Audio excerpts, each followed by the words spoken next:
Hello बच्चों, welcome back to my channel. कैसे हैं आप सब लोग। बिहार में जो जूनियर काउंसलर की वैकेंसी आई है उसके लिए हम लोग यूथ के प्रैक्टिस सेट सॉल्व कर रहे थे। फिफ्थ तक आप लोग के प्रैक्टिस सेट कंप्लीट हो गए थे। आज हम प्रैक्टिस सेट 6 को शुरू करेंगे। इससे पहले की जो वीडियोस आप लोगों ने अगर नहीं देखी हैं तो उसकी एक अलग से चैनल पर प्लेलिस्ट है। इस वीडियो के डिस्क्रिप्शन में आपको मिल जाएगा, उसका लिंक देख लीजिएगा। उसमें आपको बाकी के 5 प्रैक्टिस सेट भी मिल जाएंगे। तो आई वीडियो को शुरू करते हैं और एक नए प्रैक्टिस सेट के साथ। अगर लेकिन आपने चैनल को सब्सक्राइब नहीं किया है, सब्सक्राइब कर लीजिए। वीडियो को लाइक कर दीजिएगा अगर अच्छी लगे तो, हेल्पफुल रहे तो, और फ्रेंड्स के साथ शेयर भी कर दीजिएगा। आइए इसमें फर्स्ट क्वेश्चन लेते हैं। Which of the following is not the feature of profit and loss account. निम्न में से कौन सा लाभ और हानि खाता की सुविधा नहीं है। This account is prepared on the first day of an account year in order to determine the net result of the business. व्यापार का शुद्ध परिणाम निर्धारित करने के लिए ये खाता वर्ष के पहले दिन तैयार किया जाता है। यहाँ पर आपसे ये पूछा है कि क्या करेक्ट नहीं है अगर आप प्रॉफिट एंड लॉस अकाउंट की बात करें। Only indirect expenses and indirect revenue are shown in the account. केवल इसमें अप्रत्यक्ष व्यय और अप्रत्यक्ष राजस्व यानी कि आय को ही दिखाया जाता है। It start with the closing balance of the trading account, gross profit और gross loss.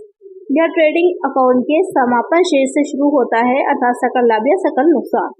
It is second stage of the final account. ये अंतिम खातों का दूसरा चरण है। यहाँ पर पूछ रहा है कि क्या गलत है।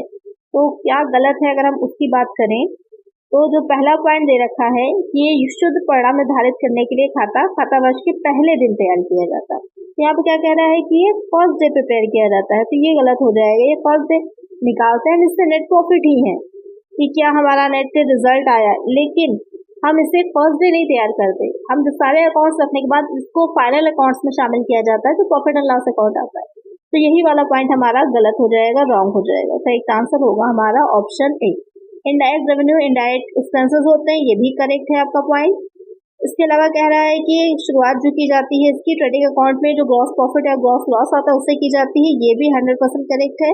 और ये जो हम अंतिम खाते बना रहे होते हैं फाइनल अकाउंट, उसका सेकंड स्टेज होती करेक्ट है, क्योंकि फर्स्ट स्टेज क्या है, फर्स्ट स्टेज हो जाती है ट्रेडिंग अकाउंट बनाने की। जो हम अंतिम खाते प्रिपेयर कर रहे हैं, फाइनल अकाउंट प्रिपेयर कर रहे हैं, उसकी बात की जा रही है, ध्यान से सुनिएगा। तो वहां पर ये सेकंड स्टेज है, क्योंकि फर्स्ट स्टेज क्या है हमारी ट्रेडिंग अकाउंट हो जाती है। तो करेक्ट आंसर है हमारा ऑप्शन ए। नेक्स्ट क्वेश्चन है, when you prepare final accounts where will you transfer bad debt recovered account. जब आप अंतिम लेखों को तैयार करते हैं तब आप पुनः प्राप्त हुए बैड डेट यानी अशुद्ध ऋण को लेखों को कहाँ स्थानांतरित करेंगे। प्रॉफिट एंड लॉस अकाउंट, लाभानी खाता, प्रोविजन फॉर बैड डेट, अशुद्ध ऋणों के लिए प्रावधान में, डेटर अकाउंट, लेनदार लेखा में, या फिर अकाउंट रिसीवेबल्स प्राप्य लेखा में। तो क्वेश्चन यहाँ पर कह रहा है कि जब आप फाइनल अकाउंट्स बना रहे हैं वहां पर अगर आप देखते हैं कि जो बैड डेट है यानी कि ऐसा डेट जिसमें आपको ये उम्मीद नहीं थी, आशा नहीं थी कि वापस कभी मिलेगा, तो आपने उसे बैड डेट में डाल दिया था।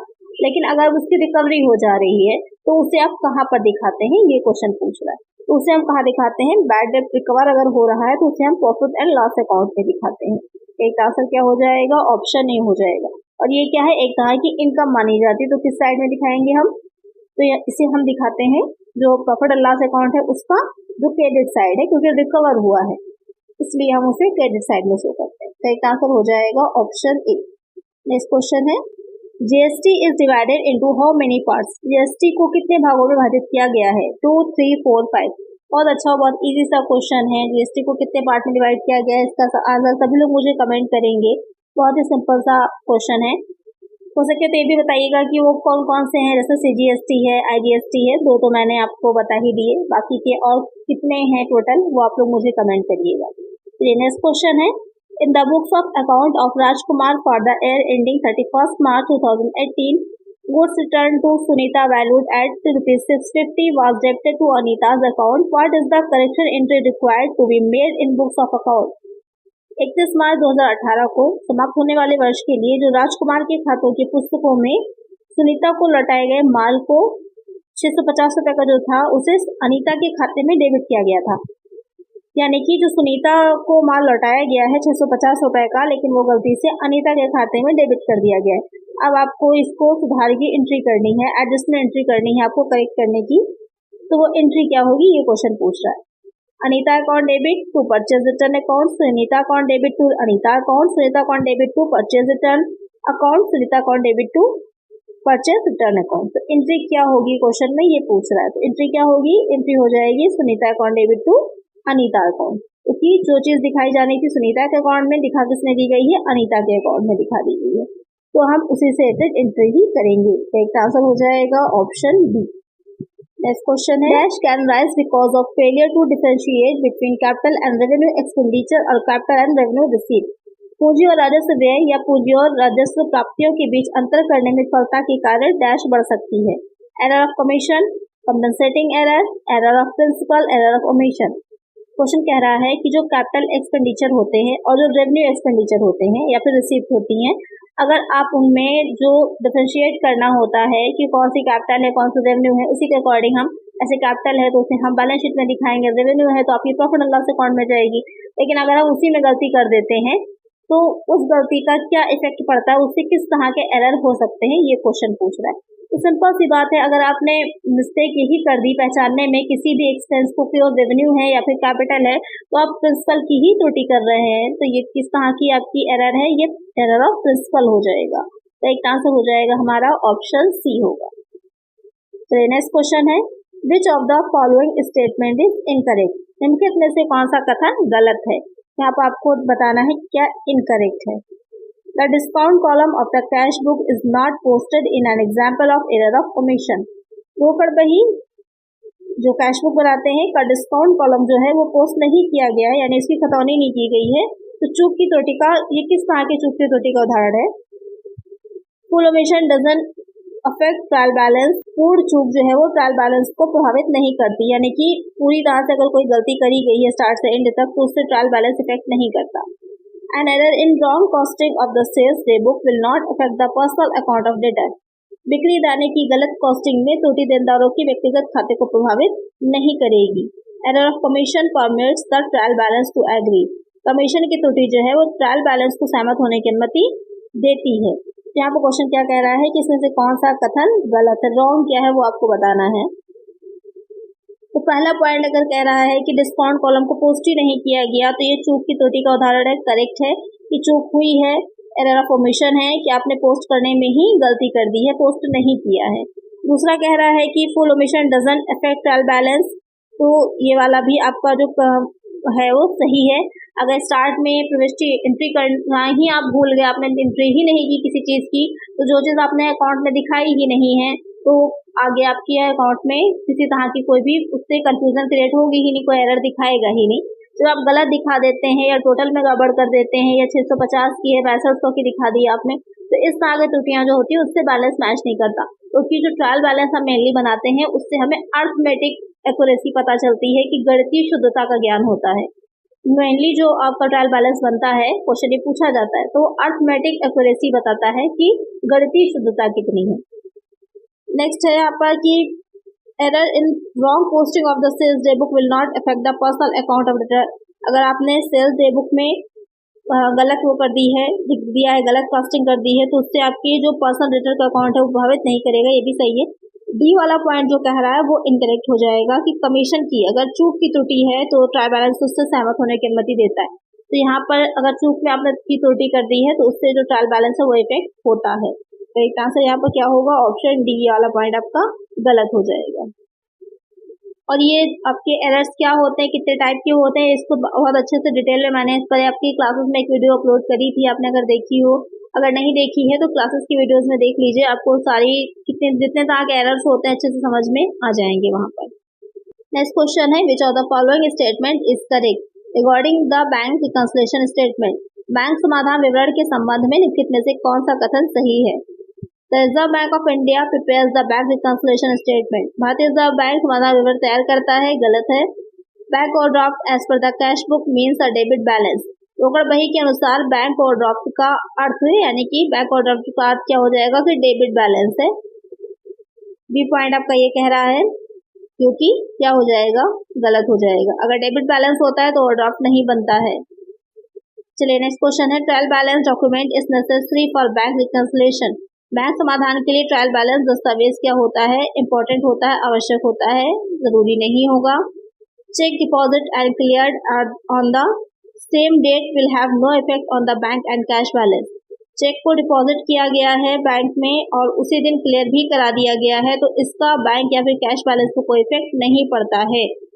एक ही तारीख को जमा किया था इन्होंने और उसी तारीख को क्या किया गया है, संशोधित भी कर दिया गया है, तो बैंक और नगद बैलेंस पर कोई भी प्रभाव नहीं पड़ेगा। तो यही वाला क्या है, करेक्ट हो जाएगा। अगर सेम डे पर आपने बैंक में डिपॉजिट भी किया और क्लियर भी करा लिया तो वहां पर इस पर इफेक्ट नहीं पड़ता। एक आंसर हो जाएगा ऑप्शन डी हो जाएगा। चलिए नेक्स्ट क्वेश्चन है, bank reconciliation statement is a statement. Bank मिलान विवरण है, किस तरह का विवरण है ये पूछ रहा है। Prepared by customer to verify cash book balance with the bank statement balance. ग्राहक द्वारा रोकड़ तथा बैंक पासबुक के शेष का मिलान। Prepare to verify the cash book, रोकड़ पुस्तक के मिलान करने हेतु। Prepare to verify the passbook, bank passbook के मिलान हेतु। Prepared by bank to verify the cash book, bank द्वारा रोकड़ पुस्तक के मिलान हेतु। तो यहाँ पर बेस्ट आंसर क्या है, ये किस तरह का जो BRS होता है, बैंक रिकंसिलिएशन स्टेटमेंट होता है, वो किस तरह का स्टेटमेंट है, वो हो जाता है आपका ग्राहक द्वारा रोकड़ तथा बैंक पासबुक के शेष का मिलान। Prepared by customer to verify cash book balance with the bank statement balance. Correct answer हो जाएगा ऑप्शन ए। नेक्स्ट क्वेश्चन है, accounting equation is based on. लेखा समीकरण आधारित होते हैं। जो अकाउंटिंग इक्वेशंस होती हैं, कई बार मैंने आपको बताया है, जैसे कि आपका जो एसेट इज इक्वल टू हो जाती है लायबिलिटीज प्लस कैपिटल जो होती है, तो यहाँ पर जो पूछ रहा है कि ये किस पर बेस्ड होती हैं ये इक्वेशन। कॉस्ट कॉन्सेप्ट, लागत अवधारणा, सेपरेट इनिशिएटिव कॉन्सेप्ट, पृथक आश्रित अवधारणा, अगुअल कॉन्सेप्ट, उपार्जित अवधारणा, या फिर डुअल एस्पेक्ट कॉन्सेप्ट, द्विपक्षीय अवधारणा। ये बेस्ड होती है डुअल एस्पेक्ट पर, द्विपक्षीय अवधारणा पर, यानी कि जो भी आप ट्रांजेक्शन करते हैं उसके दो पक्ष होते हैं, एक डेबिट होता है और दूसरा क्रेडिट होता है। एक आंसर क्या होगा यहाँ पर, ऑप्शन डी हो जाएगा। ये बहुत इंपॉर्टेंट क्वेश्चन है। अकाउंटिंग इक्वेशन से एक क्वेश्चन जरूर आएगा, या तो इक्वेशन पूछेगा या उस इक्वेशन में रख के आपके कोई न्यूमेरिकल दे देंगे, या फिर डायरेक्ट इस तरह का क्वेश्चन बनेगा। एक क्वेश्चन अकाउंटिंग इक्वेशन से जरूर आएगा। चलिए नेक्स्ट क्वेश्चन है, which one of the following is incorrect. इनमें से कौन सा कथन रॉन्ग है, आपको ये बताना है कौन सा कथन जो है इनकरेक्ट है। In the audit accounts and record doesn't verify true and fair. लेखा परीक्षा में खातों अभिलेखों को सत्यतापूर्ण और निष्पक्ष ढंग से सत्यापित नहीं किया जाता है। तो पहला ही पॉइंट गलत लग रहा है यहाँ पर, क्योंकि ये कह रहे हैं कि जो ऑडिट हम करते हैं उस ऑडिट में अकाउंट्स और रिकॉर्ड को हम वेरीफाई नहीं करते सही ढंग से। तो मेन काम ही होता है, जो ऑडिट किया जाता है उसका मेन पर्पस ही होता है ये देखना कि जो हमारे अकाउंट्स रखे गए हैं, रिकॉर्ड्स बनाए गए हैं, वो सही है या नहीं है, उनकी सत्यता की फेयर और पूरी तरह से ट्रू और फेयर जांच करना ही होता है मेन।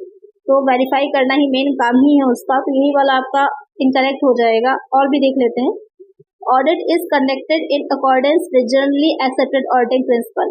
जो ऑडिट होता है वो लेखा परीक्षा सिद्धांतों के अनुसार किया जाता है, ये वाला तो सही हो जाएगा।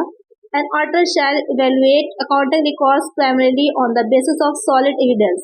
एक लेखा परीक्षक मुख्यतः ठोस साक्ष्य के आधार पर लेखांकन अभिलेखों का मूल्यांकन करेगा। करेक्ट है। प्रमाणन होता है, यानी कि जो वाउचिंग होती है वाउचर्स के बेसिस पे किया जाता है वो। In statutory audit, the scope of work is determined by the relevant law, and in case of private audit, it is done by the client. सावधिक लेखा परीक्षा में कार्यक्षेत्र का निर्धारण संबंधित कानून द्वारा किया जाता है और निजी लेखा परीक्षा के मामले में क्लाइंट द्वारा किया जाता है। करेक्ट है। अगर स्टेटरी ऑडिट हो रहा है, वैधानिक अंकेक्षण हो रहा है, तो उसका स्कोप जो होता है जिस लॉ के अंडर में हो रहा है उस लॉ के द्वारा किया जाता है। और लेकिन अगर प्राइवेट ऑडिट हो रहा है, जैसे कि मैनेजमेंट ऑडिट अगर कराया जा रहा है, तो क्लाइंट जितना चाह रहा है उसके अकॉर्डिंग ऑडिट का काम किया जाता है। तो यहाँ पर इनकरेक्ट यही पहला पॉइंट हो जाएगा कि जो ऑडिट किया जाता है वो रिकॉर्ड्स और अकाउंट्स के ट्रू है या फेयर, इसी को मेन वेरीफाई ही किया जाता है। तो कई आंसर क्या है यहाँ पर, ऑप्शन ए हो जाएगा। नेक्स्ट क्वेश्चन है, which of the following is the primary objective of an audit. निम्नलिखित में से कौन सा एक लेखा परीक्षा का प्राथमिक उद्देश्य है। To detect and prevent error, त्रुटियों का पता लगाने और रोकने के लिए। To give a true and fair view of the affairs of the company as at the end of the financial year and profit and loss for the financial year. वित्तीय वर्ष के अंत में कंपनी के मामलों और वित्तीय वर्ष के लिए लाभ और हानि के बारे में एक सही और निष्पक्ष दृष्टिकोण देने के लिए। टू डिटेक्ट अंडर वैल्यूएशन और ओवर वैल्यूएशन ऑफ इन्वेंट्रीज, रहतिया के अवमूल्यन या अधिक मूल्यांकन का पता लगाने के लिए। To detect and prevent fraud, धोखाधड़ी का पता लगाने और रोकने के लिए।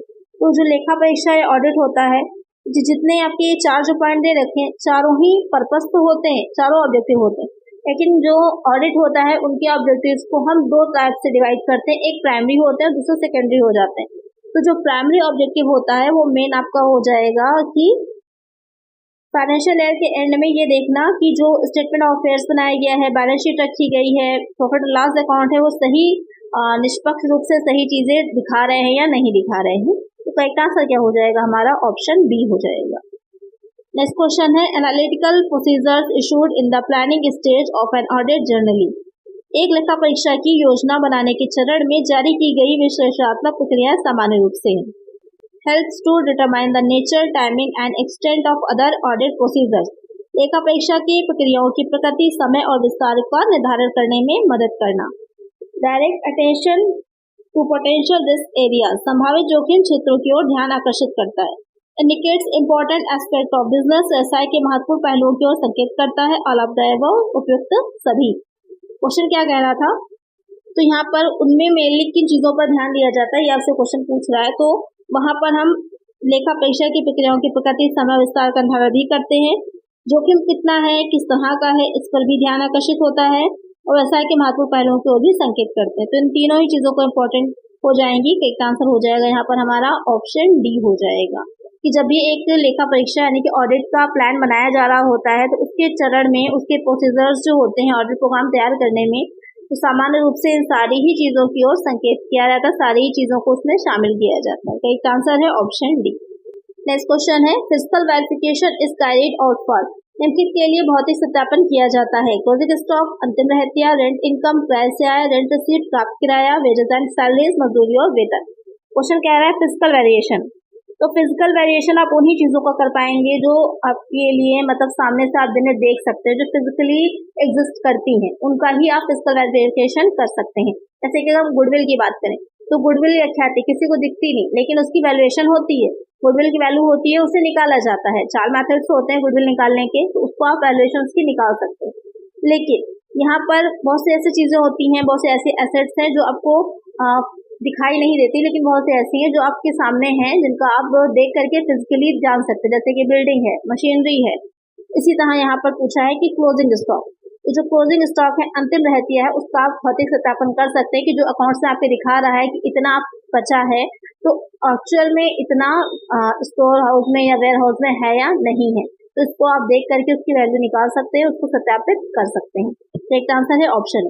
बाकी rent income, rent receive, wages and salaries, इसको आप इसकी वैल्यूएशन निकाल सकते हैं, आंकड़ों में देख सकते हैं, लेकिन वैसे इसका फिजिकली एक्सिस्टेंस नहीं होता है। करेक्ट आंसर है यहाँ पर ऑप्शन ए। बाकी आप ये भी इस तरह से भी समझ सकते हैं कि इनकी जांच आप जो कर सकते हैं, तो इनके जो वाउचर्स होंगे अवेलेबल, क्योंकि पेमेंट किया गया है तो रिसीप्ट होंगी, वाउचर्स होंगे, उनके तरह से या उन प्रमाणकों की सहायता से इनकी आप जांच करते हैं, लेकिन इसको आप देखकर भौतिक उसका सत्यापन कर सकते हैं। तो नेक्स्ट क्वेश्चन है aggregate amount of deduction under section 80C, 80CCC, 80CCD can not exceed. धारा 80C, धारा 80CCC और धारा 80CCD के अधीन मिलाकर कुल कटौती निम्नलिखित में से अधिक नहीं होगी। किससे अधिक नहीं होगी? 1,50,000 से, 1,50,000 से। ऑप्शन डी हो जाएगा, क्योंकि कई बार क्वेश्चन आप लोग को करा चुके हैं। नेक्स्ट क्वेश्चन है as per income tax act 1961 salary is taxable on. आयकर अधिनियम 1961 के अनुसार वेतन पर कर लगता है। नॉट टैक्सेबल एट ऑल, बिल्कुल भी कर योग्य नहीं है। ड्यू बेसिस पर, देय आधार पर, रिसिप्ट बेसिस पर, प्राप्ति आधार पर, या फिर ड्यू और receipt basis whichever is earlier, देय या प्राप्ति आधार जो भी पहले हो। तो वेतन जो सैलरी होती है उस पर जो टैक्स लगता है वो आपका ड्यू और रिसिप्ट बेसिस पे लगता है, दोनों में से जो भी पहले होता है। या तो देय है या तो प्राप्ति हो गई है, उसके बेसिस में जो भी चीज पहले हो जाएगी उस पर आपका टैक्स लगता है। तो करेक्ट आंसर यहाँ पर हो जाएगा ऑप्शन डी। नेक्स्ट क्वेश्चन है payment of tuition fees to any university, college, school और other education institution within India for full time education for dash is eligible to qualify for deduction under section 80C। धारा 80C के अंतर्गत भारत में किसी विश्वविद्यालय, college, school या अन्य शिक्षा संस्थान में पूर्ण समय शिक्षा प्राप्त कर रहे हों, ट्यूशन शुल्क के भुगतान में करदाता कटौती प्राप्त करने के लिए अधिकृत होगा। मैक्सिमम 1 चाइल्ड, अधिकतम 1 बच्चा, मैक्सिमम 2 चाइल्ड, अधिकतम 2 बच्चे, मैक्सिमम 4 चाइल्ड, अधिकतम 4 बच्चे, मैक्सिमम 3 चिल्ड्रन, अधिकतम 3 बच्चे। तो यहाँ पर जो सैलरी चैप्टर आपने पढ़ा है, आप लोगों ने ग्रेजुएशन में पढ़ा होगा, तो वेतन में जो कटौतियां दी जाती है तो वहाँ पर शिक्षा भत्ता भी होता है, ट्यूशन फीस से रिलेटेड भी आपकी कटौती दी जाती है। तो वही पूछा है कि कितने बच्चों तक वो कटौती दी जाती है, जो कि आपकी सेक्शन 80C में आती है। तो कितने बच्चों तक दी जाती है, तो मैक्सिमम 2 चिल्ड्रन तक दी जाती है, अधिकतम 2 बच्चों तक दी जाती है। तो इसको ध्यान में रखिएगा। तो इसका आंसर हो जाएगा ऑप्शन बी। कितनी दी जाती है, ये जो यहाँ पर ट्यूशन फीस है, तो इसकी ट्यूशन फीस जो है वो 100 रुपए पर बच्चा पर माह, यानी कि 100 रुपीज पर मंथ के अकॉर्डिंग दी जाती है। अधिकतम मैक्सिमम 2 चाइल्ड तक दी जाएगी। और अगर इसी में आपका छात्रावास भत्ता भी एक होता है, अगर उससे पूछ लिया जाता है हॉस्टल फी, तो वो आपकी 300 तक होती है। वहां पर भी मैक्सिमम चाइल्ड आपके 2 ही होंगे, 2 बच्चों तक, मैक्सिमम 300 पर मंथ के अकॉर्डिंग होती है। यहाँ पर करेक्ट आंसर है ऑप्शन बी। नेक्स्ट क्वेश्चन है, which of the following statements is not correct about GST. निम्नलिखित में से कौन सा वक्तव्य जीएसटी के बारे में सही नहीं है। एक क्वेश्चन आपका जीएसटी से भी जरूर आएगा। तो जीएसटी में कौन सा करेक्ट नहीं है, आइए देखते हैं। GST is the retail tax levied at the last point. This tax is collected from the consumer. GST एक अंतिम बिंदु पर लगाया जाने वाला रिटेल टैक्स की तरह है। इस कर को उपभोक्ता से वसूला जाता है। ये पॉइंट करेक्ट है। GST एक इनडायरेक्ट टैक्स है, लगाया दूसरे व्यक्ति पर जाता है, लेकिन वो व्यक्ति क्या करता है, दूसरे व्यक्ति पर टालता रहता है और लास्ट में उसे कोई दूसरा व्यक्ति ही चुकाता है। तो ये टैक्स है वो आप लोगों का जो मेनली कंज्यूमर ही देते हैं, हम ही लोग पे करते हैं। किसी रेस्टोरेंट में जाइए खाना खाने के लिए, तो वहाँ पर आपको जीएसटी देना पड़ता है। कुछ भी चीज आप ऑनलाइन ऑर्डर करते हैं, आप जीएसटी पे करते हैं। आप मेडिसिन खरीदने जाइए, आप जीएसटी पे, हर चीज पे आज के टाइम में आपको जीएसटी देना पड़ रहा है। काफी विवाद भी इस पे चल रहा है जीएसटी पर, क्योंकि बहुत ज्यादा डायरेक्ट भी टैक्स आप पे कर रहे हैं, इनडायरेक्ट भी आप टैक्स पे कर रहे हैं। कोई भी चीज आप ला रहे हैं, दूध दही पनीर, कुछ भी मार्केट से आप खरीद के ला रहे हैं, तो आप वहां पर जीएसटी दे रहे हैं। तो ये चीज जो है काफी, अगर देखें भारत की स्थितियों के आधार पे, तो एक मिडिल क्लास के लिए काफी हर तरफ से टैक्स देना, तो जितनी उनकी इनकम नहीं है उससे ज्यादा वो टैक्स में पे करे दे रहे हैं। तो ये चीज है, लेकिन यहाँ पर उपभोक्ता ही, कंज्यूमर ही क्या करता है, पे करता है। GST will eliminate all direct taxes prevalent in India. GST Bharat में पिछले सभी प्रत्यक्ष करों को समाप्त कर देगा। अब यही वाला पॉइंट गलत है, क्योंकि जो जीएसटी है वो इनडायरेक्ट टैक्स होता है, ना कि डायरेक्ट टैक्स होता है। तो ये प्रत्यक्ष करों को समाप्त नहीं करता, अप्रत्यक्ष करों को समाप्त करता है। तो यही रॉन्ग हो जाएगा। करेक्ट आंसर आपका ऑप्शन डी होगा। बाकी दो जो पॉइंट है, it will be implemented across the country from 1 July 2017, correct है ये। It will integrate the tax structure in India, यह भारत के कर ढांचे को एकीकृत करेगा, सही है। जितने भी आपके इनडायरेक्ट टैक्स लगते हैं, जैसे कि सर्विस टैक्स लगता था, जो आप लोगों का सेल्स टैक्स लगता था, वैट लगता था, इन सबको मिला करके एक अब जीएसटी लगने लगा है। तो ये इंटीग्रेटेड करता है सभी इनडायरेक्ट टैक्सेस को। तो यहाँ पर करेक्ट आंसर लेकिन क्या है, क्योंकि इनकरेक्ट पूछा था, क्या करेक्ट नहीं है, तो ये आपका जो सेकंड पॉइंट है वो करेक्ट नहीं है, क्योंकि ये इनडायरेक्ट टैक्स से रिलेटेड है, ना कि डायरेक्ट टैक्स से। करेक्ट आंसर होगा option B. What is the rate of TDS on winning from lotteries or crossword puzzles etc under section 194B if the payee is non-resident? यदि प्राप्तकर्ता अनिवासी है, तो धारा 194B के तहत लॉटरी या क्रॉसवर्ड पजल आदि जीतने पर उसे कितना टीडीएस की दर क्या होगी, यानी टीडीएस कितनी दर से वो पे करेगा। यहाँ पर क्वेश्चन कह रहा है कि कितना वो टीडीएस पे करेगा। तो यहाँ पर टीडीएस जो लगता है वो 30% लगता है, उसके बाद सरचार्ज लगेगा, फिर उस पर हेल्थ एजुकेशन सेस लगता है। तो यहाँ पर करेक्ट आंसर हो जाएगा ऑप्शन ए। नेक्स्ट क्वेश्चन है, which of the following statement is not correct. इनमें से कौन सा कथन सही नहीं है। यहाँ पर आपको बताना है क्या गलत है, क्या सही नहीं है। Tax is deducted at source from payment made for professional services. व्यावसायिक सेवाओं के लिए किए गए भुगतान से स्रोत पर कर की कटौती की जाती है। नेक्स्ट है, tax is deducted at source from rent पे, दिए गए किराए से स्रोत पर कर की कटौती की जाती है। Tax is deducted at source from donation पे, जो दान दिया जाता है वहां पर टैक्स को टीडीएस काटा जाता है। Tax is deducted at source from salaries पे, जो सैलरी पे की जाती है वहां पर जो कर होता है उसकी कटौती की जाती है। तो यहाँ पर कौन सा गलत है ये आपसे पूछा है, सही नहीं गलत है ये चीज पूछी गई है। क्या इसमें पॉइंट, कौन सा पॉइंट गलत हो जाएगा। जो व्यावसायिक सेवाएं होती हैं, प्रोफेशनल से जो इनकम हो रही है उस पर टैक्स टीडीएस लगता है, करेक्ट है ये भी। जो रेंट पे किया जाता है वहां पर टीडीएस काटा जाता है, तो ये वाला पॉइंट जो कह रहा है ये भी करेक्ट है। जो रेंट पे किया जा रहा है उसमें भी टीडीएस लगता है यहाँ, और जो डोनेशन दी जा रही है, जो दान दिया जा रहा है वहाँ टीडीएस लगता है, ये गलत हो जाएगा। जो डोनेशन दी जाती है उस पर टीडीएस नहीं लगता। और जो वेतन है सैलरी पे की जा रही है उस पर टीडीएस लगता है, ये भी सही है। जो दान है उस पर टीडीएस नहीं लगता, तो यहाँ पर करेक्ट आंसर क्या हो जाएगा, ऑप्शन सी हो जाएगा। If sales of XYZ limited is 40,000, margin 20%, average stock is ₹40,000, what will be the stock turnover period. XYZ limited की बिक्री जो है वो 40,000 की है, लाभ उनका 20% है और औसत स्कंद उनका 4,000 है। कंपनी का स्कंद आवर्त अनुपात यानी कि आपको स्टॉक टर्नओवर पीरियड निकालना है 6 टाइम्स, 8 टाइम्स, 12 टाइम्स या फिर 2 टाइम्स। इसको हमें सॉल्व करना होगा।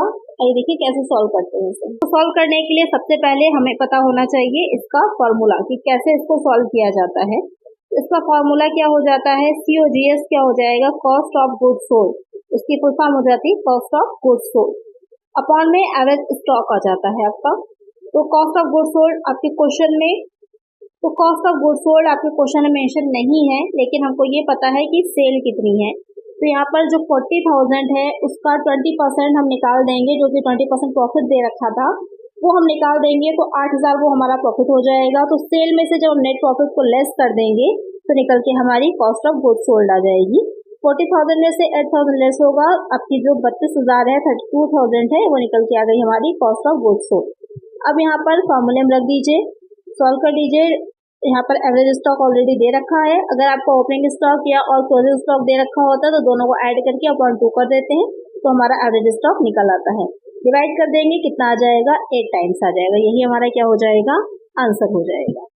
तो यहाँ पर करेक्ट आंसर हो जाएगा ऑप्शन बी। तो आज की वीडियो में इतना ही। इसके आगे के जो क्वेश्चन है इसके नेक्स्ट पार्ट में हम सॉल्व करेंगे। तो आज की वीडियो में इतना ही। अगर वीडियो अच्छी लगी लाइक कर दीजिएगा, चैनल पर नया सब्सक्राइब कर दीजिएगा और फ्रेंड्स के साथ वीडियो को शेयर कर दीजिएगा। मिलते हैं नेक्स्ट वीडियो में। Thank you.